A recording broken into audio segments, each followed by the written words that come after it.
The Life of Lord Mahavira, Always Concentrate Inside, Part 1 of 5, on Between Master and Disciples, given in Chinese and English on July 7th, 2019, at the New Land Ashram, Taiwan, also known as Formosa.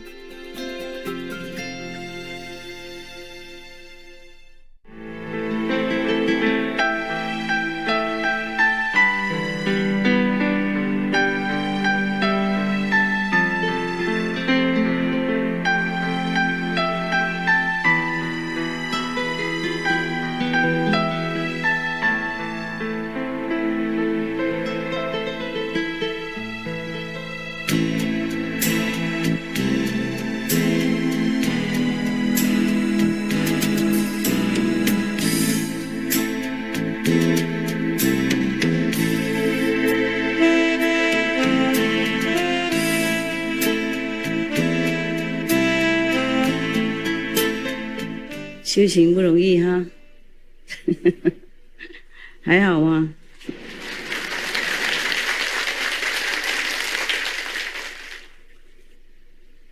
？OK， 我想把这个故事讲完。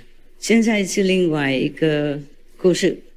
Now is a different story, different event in Mahavira's life.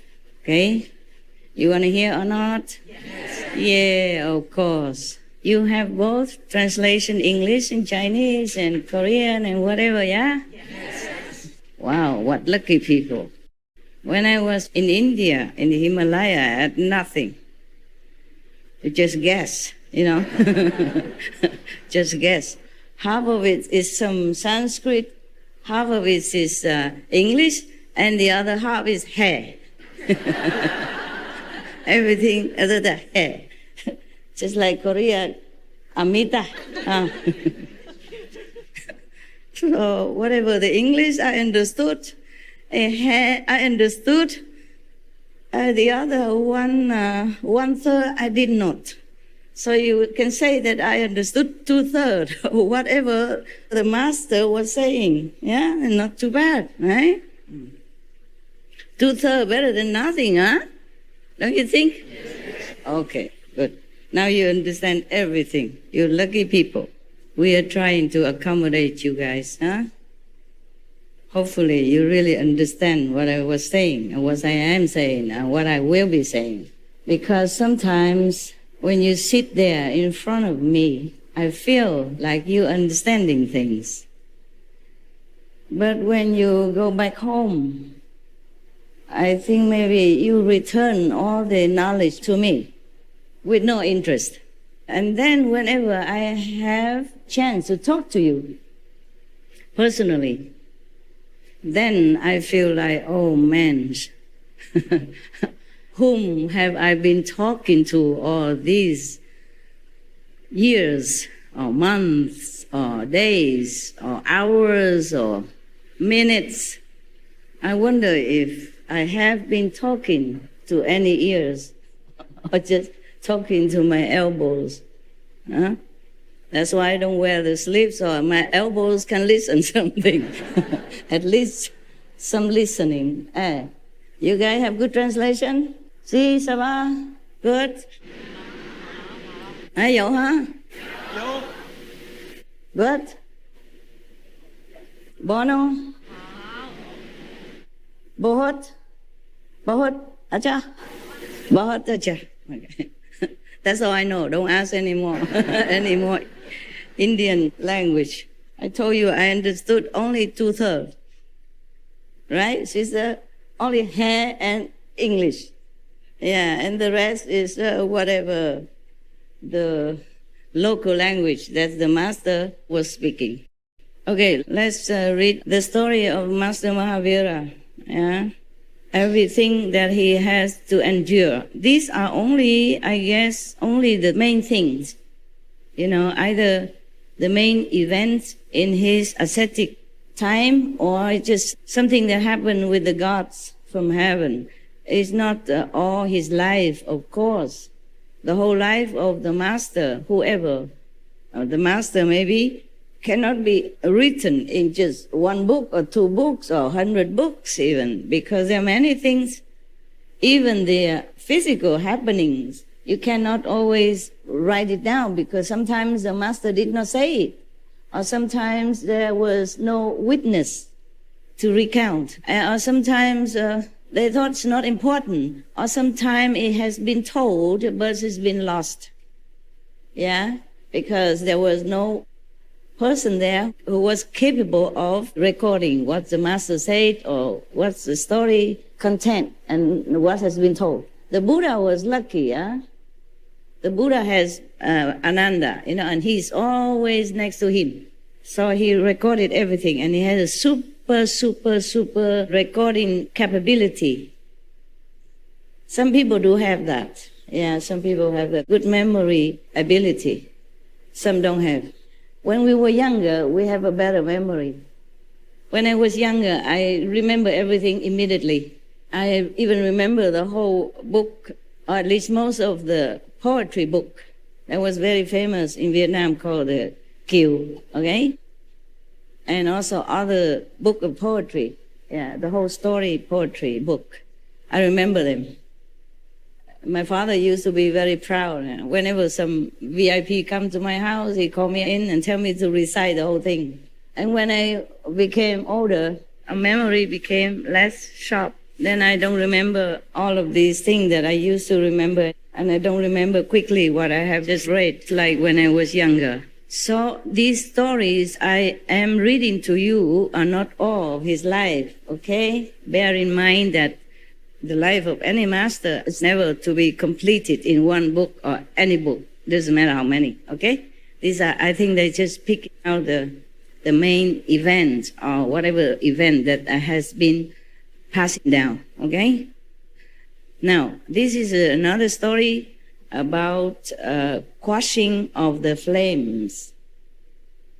Before we had story of embodiment of love, the affliction by a demon, and the cruelty of the cowherd, the removal of poverty, the great renunciation ceremony, okay? And this is another one called quashing of the flames.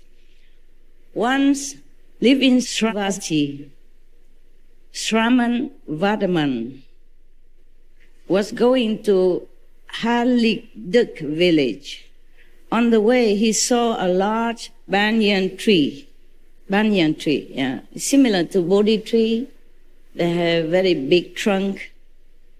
And is that right, sister? Yeah, and have many roots hanging down from the branches. And these roots will become trunks later. And then they will take hold of the soil and make themselves more solid with big trunk again. So the tree became bigger all the time. And nothing can remove these kind of trees because they had too many legs. The Bodhi tree is a similar thing. The reason why many ancient practitioners, they sat under this kind of tree, it's like Buddha sat under Bodhi tree because they are large, they are huge, and their shadow and their leaves are dense.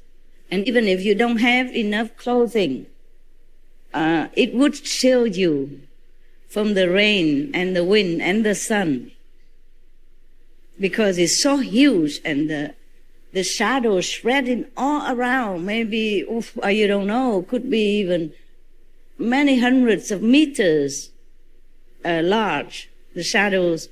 Therefore, even no matter where you sit, you will always be sheltered, yeah, at least from the sun and some of the rain, so that it doesn't rain so harshly on your body, especially when you're an ascetic, like Lord Mahavira, who has no clothes or cloth at that time.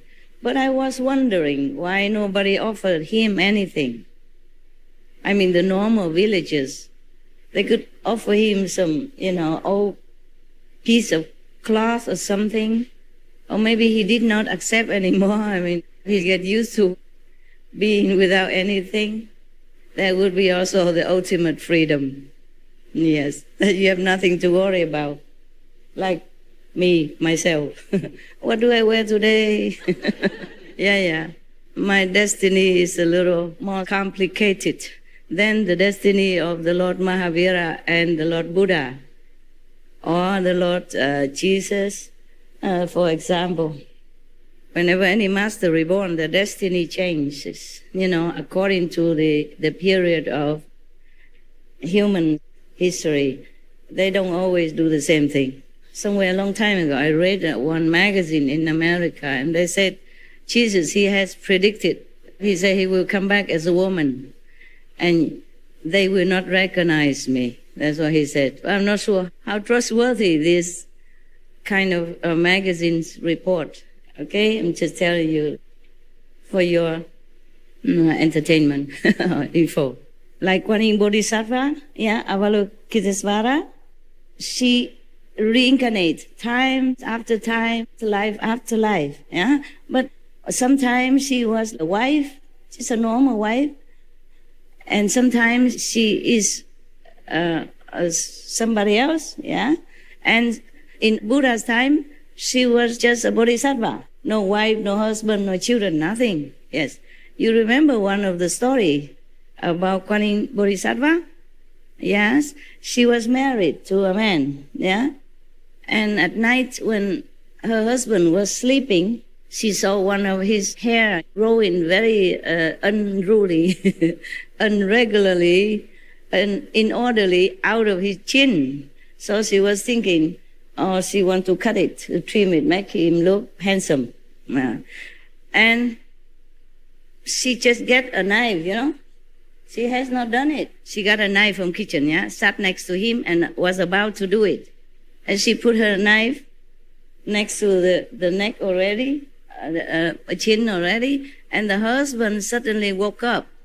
And he sounded alarm, tell everybody, oh, she's going to kill me, she's killing me, help, and all that. The whole household woke up. And she was scared, of course, she's frightened. Everybody woke up and then want to catch her. So she had to run. She had no time to explain. And she had to run, and she ran, and then on the way she saw a temple, Buddhist temple, and she went in. And she told them that she's a man. She had to say that she's a man and she wants to be a monk there. Yeah. So, of course, the Buddhist monks, they don't always check in too much about their history, or besides, it's very difficult to check now. Those days, they don't have computer, right? They don't have anything stored in the software, hardware, or whatever ware that you say. Okay, I had no idea what software is and what hardware is and what middleware or where. I just wear what I have to wear. The rest, I had no idea. No. So they didn't check anything. They just say, oh, of course, if you want to be a monk, welcome. Nah? Because in Buddhist tradition, if anybody wants to be a monk, you have to let him. And if you stop them to be a monk, then you have very bad karma, according to the sutras. And if you let somebody be a monk willingly or help him, her to become a monk, and then your merit is very, very big, huge, immense, Remember those Buddha scriptures I read to you? Okay. So, of course, they're welcome. And the temple always need one or two more hands, to help with cleaning up, repairing, as well as, all kind of odds and ends stuff, Yeah. So she became a monk and stayed there peacefully, safely, for a while, until one of the Buddhist followers, a beautiful woman, came along. She liked him. Her or him, yes. She liked the form of that new monk. Oh, because she's beautiful. Kuan Bodhisattva, as a lay person at that time, was beautiful already. That's why she was married into a rich family, good husband. And even if she shaved her hair, she still looked stunning. She has beautiful, handsome. Oh, this woman fell head over heel in love. with this monk, nun, whatever, monk, okay, so-called monk. She keep trying so hard to get him. But of course, this monk is no monkey business, yeah? So of course he refused her outright all the time, anytime, and she felt very hurt. This person, this woman, this lady, girl, she was actually a daughter of some very influential family, yeah? So she won't take no for an answer, huh? Anyway, all of her affection is very unrepaid, and she will feel very, very, very frustrated and angry. And then somehow she managed to have an affair with a servant boy in the house. And then she became pregnant. And then in those times, if you're pregnant without being wedded, then you are a criminal. They beat you up. They dig a hole in the ground and put your stomach there, and you lay down with the stomach in the hole so that it won't hurt the baby, and then they beat you up until you confess who the father is. She confessed that the new monk in the temple, the handsome nun, is her lover.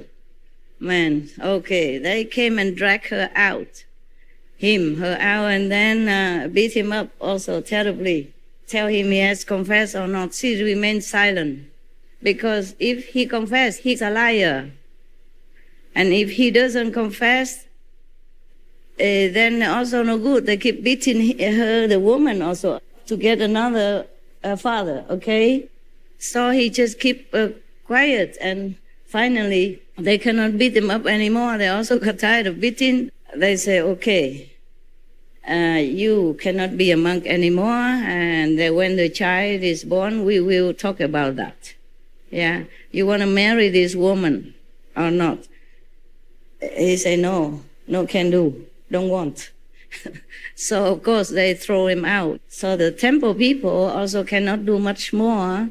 They put her outside in a little hut. Yeah, maybe a Mongolian tent outside of the temple gate, because he's not allowed to stay inside anymore as a monk, no more monk. Yeah. And so they still let her do the work, taking care of the temple and all that, but he's not allowed to be a monk or stay inside, anymore. So he stay outside. And when the baby was born, the family, the girl, took the baby and brought it to the temple and said, you have to take care. And she want to marry somebody else at that time. Okay, something like that. I can't remember very well. But it's not a big mistake that I made, whether I remember or not. And then, so the monk didn't know what to do. He had to take care of the baby. Yeah. He took really good care with all the motherly love, which is very easy manifested because she's a woman and a loving one. So every day a monk went out begging for milk and food, and then bring the child up until he grows up, maybe about 9-10 years already. And then one day this monk died. The Guanyin Bodhisattva manifestation died. Reincarnation died. She died, and then of course they have to, after a person dies, they wipe you, they bathe you with something, and then they change your clothes into clean one, and put flour or something, and then carry you into the coffin. And then they realize that this is no man, was a woman.